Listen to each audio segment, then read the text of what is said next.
based on the Toxic Substances Control Act.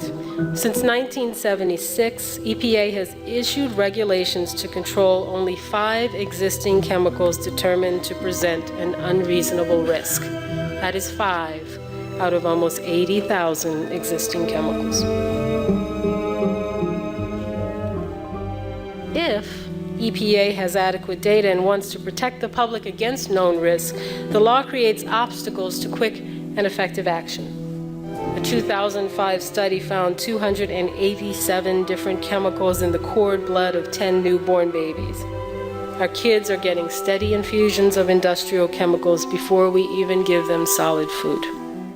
In Europe, they utilize something called the precautionary principle, which says that if there's any data to suggest that something's harmful, the manufacturer has to prove that it's safe or it's off the market.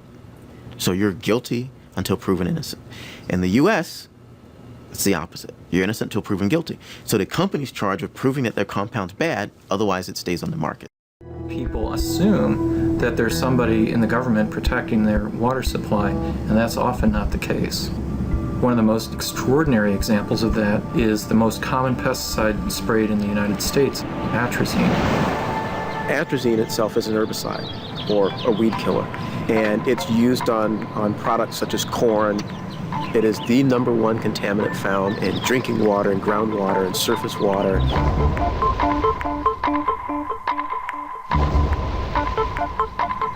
Initially, we were contracted by Syngenta, the makers of atrazine, and their interest was in trying to understand whether or not, so they said, whether or not atrazine could function as an endocrine disruptor, meaning could it interfere with hormones such as thyroid hormone, testosterone, estrogen.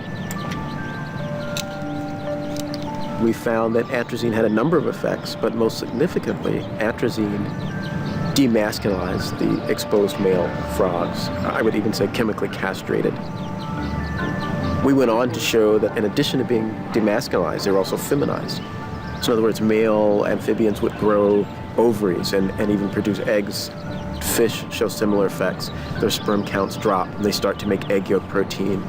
Does that mean that atrazine is causing a global decline in sperm counts in men?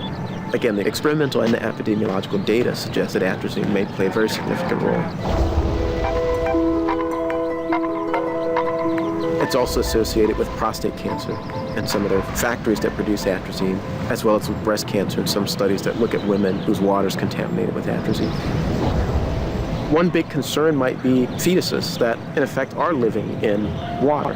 So if that fetus gets exposed to a chemical, it's constantly drinking its amniotic fluid.